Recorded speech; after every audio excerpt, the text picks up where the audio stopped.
Okay, 2045, good luck. I'll just boost the audio a little so I can hear the moves. So we get black for this one. E4, I better stick to the normal carrow. Well, 1900 games of rapid. We're not far off 1200 now. Not far off 1200. Okay, you can pretty much pre-move d5 against anything white does. They're the two moves you look out for in the carrow. Now we can go with the queen. It's about 0.9 better for white. It just gets it out of the more standard theory. The pawn is the correct move. I'm playing a strong opponent. You know, we're very similar at it, so I better stick to the main move. So let's develop our knight. We're probably going to do pawn up, knight up, bishop somewhere. We could go this way as well. He stopped us developing. So let's keep the bishop behind the pawn for now. Okay. So we can go here. He's got bishop down, but it's still the right principal move to go to d6. So we'll do that. And I'll go here to stop him jumping here as well if I can. Then we just need to get castled. Okay, actually I just need that audio up slightly higher. Just so I can hear these moves. Sometimes I don't realise it's my move because I do rely on hearing this noise. Sometimes I don't hear it. I could do pawn up here and go here and try and get rid of the bishop. That's tempting, but is it a waste of a move? I don't know. What would he do? Say queen here. I guess we can push up though, can't we? And try and gain a bit more space. We could do it just here and here, but that's a little bit more unusual, but it tries to get the bishop off. Or we can do something like this. I could just develop normally. I'm not sure which way I want to do it here. I think I'd probably best just go A6 and then B6 or B5. Just slow and steady does it. Let's go B5. Maybe I should have played queen up here actually. Got a chance now, and he'll probably play queen across, lining this up. Probably. Or maybe I can push immediately though. Actually, I like the look of that. Push immediately and attack that knight. Now let's threaten to take and just break the structure up.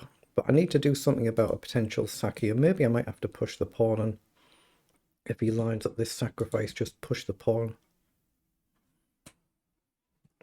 Oops.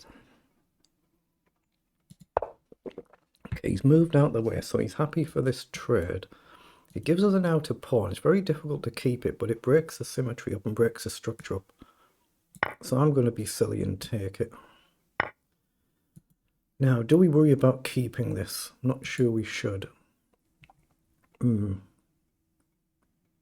I could play knight here and allow him to take, and he's just got an extra pawn here, but it gets rid of his bishop, so I'm going to do that.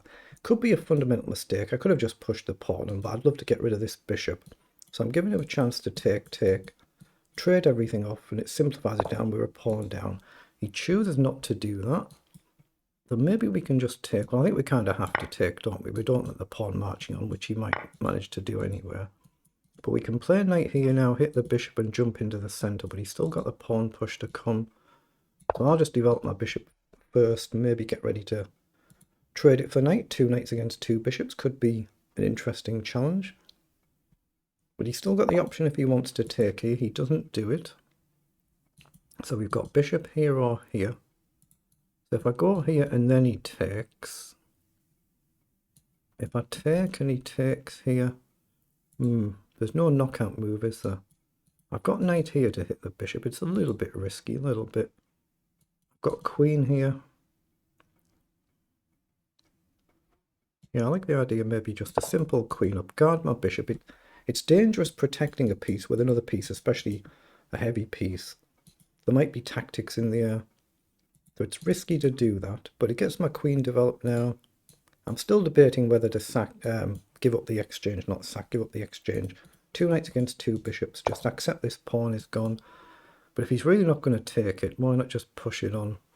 I could go here, right? Let's just push it on now. And down I'll go here and try and force the bishop off, I think. But if he's not going to take it, I might as well chuck it down the board. Now I've got knight here, but I assume he's going to play forward for c4. I think that's what he's aiming for, right? Now I do have knight across for one move, hit the bishop. And here, maybe I can jump across, I'm not sure. Let's play it, just because I don't see out better. Queen up isn't really a thing, is it? We threaten here. Is queen up a move? Bishop in, we'd simply take. Knight in, we'd take. So here, he could play f3. I guess then we could jump across. We've messed the structure up, but then that reinforces the centre. So no, I'm just going to play in and hit that bishop. It might give him a tempo just to chuck the pawn forward. We can take, and he can take with a pawn and get a really strong centre, but risk and reward. Oh, I've spotted him a minute already. A minute down already again. But we're just trying to come up with a plan, but without burning too much time. c4, probably a good move. And then takes, he's got an option. He could take with the pawn, open this file up, and he's got a nice big block of pawn. He delays that for now, so he allows us to take. So what about knight here? If he takes, we find a take back. So knight here is a move and we attack the bishop. And he's got no good way of keeping this bishop, has he? I don't think. Here, has he? Can't we just take there? If I go here and he moves this bishop, say here or here, I think I can take here. But has he got a trick like rook across? Maybe. So here, bishop down. Oh, maybe I've got this. Maybe I can push. Yeah, I guess I can push the pawn actually, can't I? Just attack that rook. Where's he going to go? It might take this move away though, but here, across, then knight across. I really want to get rid of the light squared bishop more than the dark one. So I'm going to gamble. I'm going to go here, hit the bishop, hit the pawn. He can't. Well, he could go here and we just do a trade. That looks fine. We then attack this pawn. There's no other squares for the bishop to run to here. I think I can take, and if a move like this, I think I'm in time to take. I don't see the nasty discovery, but there might be one. Here, then he can pin the knight. But maybe I can jump back and take here. Hit the queen, hit the rook. Tactics, too many tactics. But yeah, we might trade the bishop, the light squared bishop for the knight.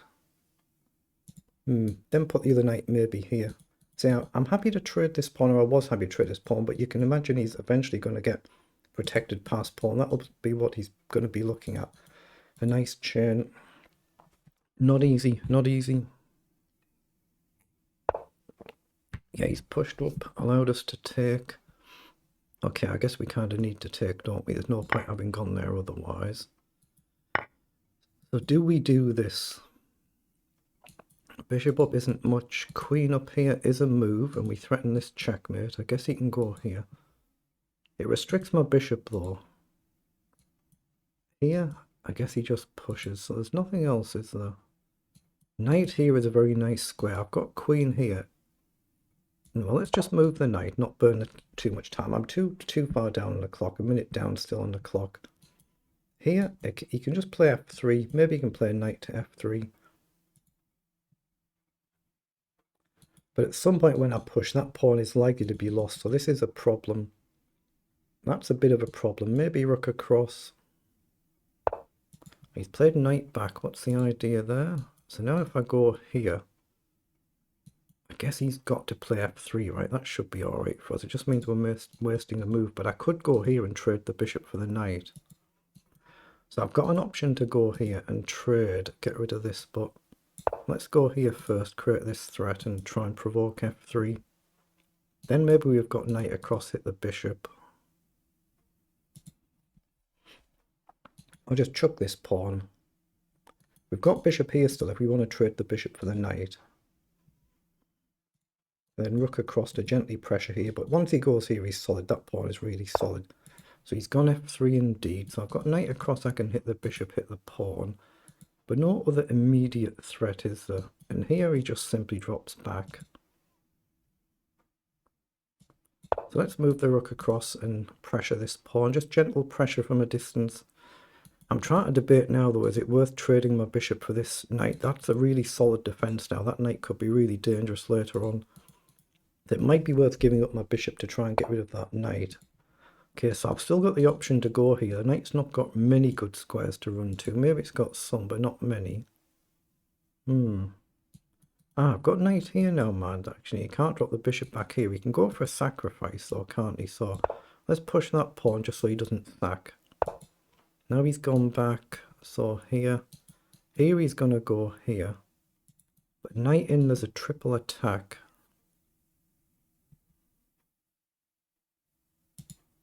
And I like here as well. Knight down. We're still guarded, but here, and I can come here maybe. Actually, I like the look of that. I'm going to advance my bishop and try and use it to blockade this pawn. And if he comes in and trades, it looks like a nice trade. So I'm going to go here and try and attack the rook. Not easy. Still a minute down on the clock, down to 4 minutes already. But there is a threat to trade the bishop for the knight. I don't know if it's good, but a threat to do so. So now I'll come in. I don't think he's got pawn down now. That's covered. If he takes, I can take back, I think. Maybe with the pawn and fix this. What about with the pawn to stop this? Actually, that looks nice, doesn't it? Let's go with the pawn. We can plant the bishop. We can plant the bishop and try and keep this as a backward pawn. We're probably going to lose this one, but I can just plant the bishop here. Now, okay, it's not doing a lot, but it's providing a blockade, isn't it? So he's grabbed the pawn. So let's attack the rook. I assume we just take back here. And then we're going to try and target this c3 pawn if we can. If we can. I've got to play a little bit quicker than I have been, of course, now, because I'm still down on the clock. So I've pre-moved in case he takes. He goes the other way. So let's get rid of one of them. Oh, he's done a slip. Oh, it's just part of online chess. He's unlucky, and he's part of online chess. He's unlucky there. That is so unfortunate. Such a nice game we played as well. Good game, good game. So 31 moves there. The move times for both players. I think white was probably a little bit better there, subject, up to that slip. Oh, it's unfortunate. We all do them. It happens to everybody from time to time. Everybody mouse slips now and again. Yeah, flatline level. Just completely flatline level. Takes back. It's 0.0 level. We're a pawn down, but we've got a nice blockade here now. So it's just completely flatline level. Might well have been for a lot of the game. That's what we're trying to learn from. If there's any mistakes, especially in the early part of the game, if you've got any nice play to learn from. But yeah, it's pretty much level all the way through, but for that one mistake. So 93 against 76, but take that blunder out, it would have been 93 each. It would have been identical, but for that one move. So you see nothing being flagged from either side, just all standard moves, just logical development moves. So a6 and b5 was a good concept. Still a little bit better for white though. Yeah, I should have just pushed the pawn immediately instead of allowing it to be sacrificed. c4 was good for white instead of taking. Trades were good. Bishop to b7 was okay. Excuse me. Yeah, just take the pawn. Take the pawn. It was probably good for white, wasn't it? Because you can quickly push this pawn. And I was taking a bit of a risk here, but it's only 0.5. The queen up was good. a5 now was good. Knight up was good. Knight b4 was good. And taking was good. And knight f6. And queen c6. Here, though, I should have gone for this idea. Bishop up here. And queen drops back to c2. Then we've got the option to trade the bishop for the knight. So that was actually the best move in this position. Bishop up to a6. Here, he should have come forward, put pressure on my bishop. Forces the queen off the board, I guess. Yeah, instead of h5 there, don't be worried about this. Still play the bishop to a6 with this sort of idea. Okay, so it was a good concept. I just didn't actually play it in the end. Well, I did here, but obviously a little bit later than I should have done. And it's just completely level here, and he just done an unfortunate mouse slip. It happens to everybody, though. We all do that from time to time. Unlucky there.